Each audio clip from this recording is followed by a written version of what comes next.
দেখুন, এসআইআরটা আমার বিষয় নয়, আমাদের পার্টির বিষয় নয়। এসআইআর নির্বাচন কমিশনের বিষয়।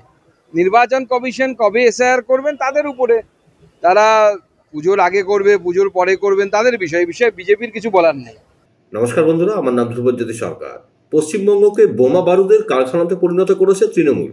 এখানে একটাই শিল্প, সেটা হলো বোমা শিল্প। বিস্ফোরক কেন্দ্রীয় মন্ত্রী। শুনুন আরো কি বললেন সুকান্ত মজুমদার। দেখুন, শ্রীলঙ্কা হয়েছে, বাংলাদেশেও ওরকম একটা দেখলাম আমরা, নেপাল হয়েছে, কিন্তু আমি এটুকু আপনাদেরকে আশ্বস্ত করতে পারি, ভারতবর্ষে হবে না। ভারতবর্ষে নরেন্দ্র মোদী আছে। মুর্শিদাবাদে তৃণমূল নেতার স্ত্রী দু জায়গায় সরকারি চাকরি করেন, একই সঙ্গে মাইনে পাচ্ছেন দুটি দপ্তর থেকে। তথ্য খারিজ নেতার 26,000, যেখানে চাকরি বাতিল হচ্ছে রাজ্যের শাসক নেতার পরিবারের জোড়া চাকরি কিভাবে হচ্ছে? না, মমতা বন্দ্যোপাধ্যায় তো মাননীয় মুখ্যমন্ত্রী 21-এ নির্বাচনের সময় বলেছিলেন তো ডবল ডবল চাকরি হবে। তো কারো হয়নি, ওনার হয়েছে, ওনার স্ত্রীর হয়েছে। তৃণমূলের আরো কিছু নেতার এরকম হতে পারে ডবল ডবল চাকরি। খুঁজে দেখুন, আমরাও খুঁজবো কোথায় ডবল ডবল চাকরি আছে। জন্মের সময় এলাকায় একটি বাড়িতে গতকাল 2 কেজি গান পাউডার সহ অর্থ তৈরি করা প্রচুর সরঞ্জাম পাওয়া গেছে। পুলিশ এখনো পর্যন্ত অভিযোগ করেছে এলাকায়। মানে ব্লাস্ট হয়নি তো এখনো। ব্লাস্ট হলে পরে মিলতো আর কি।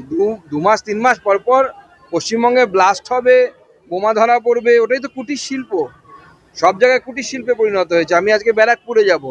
ব্যারাকপুরে আমরা যদি দেখি, ব্যারাকপুর শিল্পাঞ্চল, এই শিল্পাঞ্চল তো এই মুহূর্তে শিল্পাঞ্চল থেকে রূপান্তরিত করে মমতা বন্দ্যোপাধ্যায়ের দল তাকে বোম বারুদ তৈরির কারখানাতে রূপান্তরিত করে দিয়েছে। জন্মের সময় অনলাইনে নয়, বরং দেরি দেখিয়ে পরে অফলাইনে জন্ম শংসাপত্র বানানোর হিড়িক পড়ে যাচ্ছে বাংলার বিভিন্ন প্রান্তে। এসআইআর এর নাম তুলতেই কি বাংলায় ভুল জন্ম শংসাপত্র? না, আমরাও দেখতে পেয়েছি যে রাজ্য সরকারের তরফ থেকে নিয়ম কানুন শিথিল করা হয়েছে। নতুন কিছু ব্যক্তিকে অধিকার দেওয়া হয়েছে যাতে তারা জন্ম শংসাপত্র দিতে পারে। এবং এই জন্ম শংসাপত্র দেওয়ার মূল কারণ হচ্ছে, আমি যদি ভারতীয় নাগরিক হই, যেমন আমারও জন্ম শংসাপত্র নেই, কিন্তু বাদ বাকি ডকুমেন্টস আছে, আমার তো ভয় নেই। আমার মাধ্যমিকের অ্যাডমিট আছে, আর সমস্ত কিছু আছে। তো সেই সময় জন্ম শংসাপত্র তোলেনি অনেকে, কিন্তু এখন যারা তুলতে যাচ্ছে বোঝা যাচ্ছে এদের ভয় আছে, এদের নাগরিকত্ব নিয়ে কোনো সমস্যা আছে। জন্ম শংসাপত্র সবার থাকবে এরকম কোনো কথা নেই। ডোনাল্ড ট্রাম্প তো আজকে পাল্টি খেয়ে গেলেন। তিনি বলছেন নরেন্দ্র মোদীকে খুব ভালো বন্ধু তিনি। অপেক্ষা করুন না, আরো অনেক কিছু হবে। মোদিজির উপর ভরসা রাখুন। মোদি হ্যাঁ তো মুমকিন হ্যাঁ।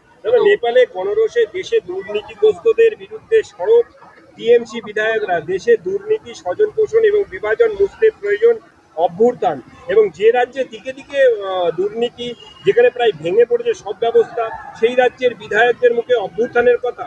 কি কোনো দেখুন, যখন কলকাতার বাসে পকেটমার ধরা পড়ে, পকেটমারকে বাঁচানোর জন্য পকেটমারের বন্ধুরাই চোর চোর মার করতে করতে ওকে নিয়ে পালিয়ে যায়।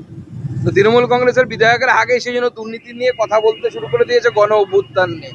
দুর্নীতির জন্য যদি গণ অভ্যুত্থান কোথায় হতে হয়, তা পশ্চিমবঙ্গে হবে। পশ্চিমবঙ্গে তৃণমূল কংগ্রেসের নেতারা নিজেরাই ঘোষণা করুক না কেন, আমি মন্ত্রী, আমাকে প্রতি বছর আমার সম্পত্তির খতিয়ান মাননীয় প্রধানমন্ত্রীর দপ্তরে জমা করতে হয়।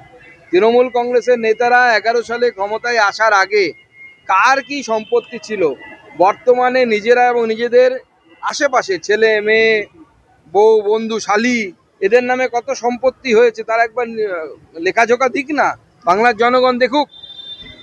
বর্ধমান বিশ্ববিদ্যালয়ে এখনো পর্যন্ত মুর্শিদাবাদে গত আগস্ট মাসে এখনো পর্যন্ত 200টির বেশি আগ্নেয়াস্ত্র উদ্ধার হয়েছে।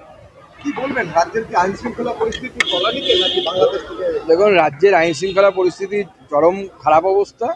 এবং এ তো নতুন কিছু নয়। মুর্শিদাবাদে একসময় অধীর চৌধুরী আর মমতা বন্দ্যোপাধ্যায়ের মধ্যে সিটকে নিয়ে ঝামেলা হয়েছিল। তখন অধীরদা বলেছিলেন ওখানে বোম মাস্কেটের ভোট হয়, মমতা ভোট করতে পারবে না। তো মুর্শিদাবাদকে বহুদিন ধরে এইভাবে করে এটাই হচ্ছে। বাংলার সংখ্যালঘুদেরকে শিক্ষা, স্বাস্থ্য, চাকরি এদিকে তো নিয়ে যাওয়ার কারো কোনো পরিকল্পনা নেই। সবার ধান্দা হচ্ছে সুশ্রী দেব, ধর্মীয় অনুভূতি জাগাবো আর ভোট নেব, ভোট ব্যাংক হিসেবে ব্যবহার করব। বর্ধমান বিশ্ববিদ্যালয়ের অবসরপ্রাপ্ত রেজিস্ট্রার। বিহার এবং উত্তরপ্রদেশে স্বাভাবিক, নেপালে যে ধরনের ঘটনা ঘটেছে, যেহেতু সীমান্ত একটা বড় অংশ, সীমান্তের বড় অংশ নেপালের সাথে ভারতবর্ষের উত্তরপ্রদেশ এবং বিহারের সাথে সংযুক্ত আছে। এবং গুরুত্বপূর্ণ বিষয় হচ্ছে সেখানে বাউন্ডারিটা হচ্ছে সমভূমি, সমতল ভূমি। শিলিগুড়ির ক্ষেত্রে জানবো। শিলিগুড়ির ক্ষেত্রে আপনারা জানেন কাকরভিটার সাথে আমাদের শিলিগুড়ির সাথে সম্পর্ক আছে, বাকিটা হিলি টেরেন দিয়ে সমস্যা কম হয় এইসব ক্ষেত্রে। সেজন্য সব জায়গাতেই সরকার সজাগ আছে। রাজ্য সরকারকেও নিশ্চয়ই কেন্দ্র সরকার সমস্ত বিষয়ে সজাগ থাকতে পারে। বিদ্যাসাগর, বর্ধমান বিশ্ববিদ্যালয়ের অবসরপ্রাপ্ত রেজিস্ট্রার সুজিত চৌধুরীর বিরুদ্ধে কোটি কোটি টাকা তছরূপের অভিযোগ, হাইকোর্টের নজরদারিতে চলছে তদন্ত। সেই অভিযুক্তকে বিকাশ ভবন মেয়াদ বাড়িয়ে দিচ্ছে, রেজিস্ট্রার পদে বহাল করেছে। কিভাবে একজন দাগিকে এই পদে বহাল? যে টাকা চুরি করেছে তার ভাগ বিকাশ ভবন অবধি পৌঁছেছে, সেজন্য বিকাশ হচ্ছে। আপনারা দিতে পারছেন না, সেজন্য আপনাদের বিকাশ হচ্ছে না। আপনারা নিন্দে করছেন, প্রচুর মানুষ আপনারা।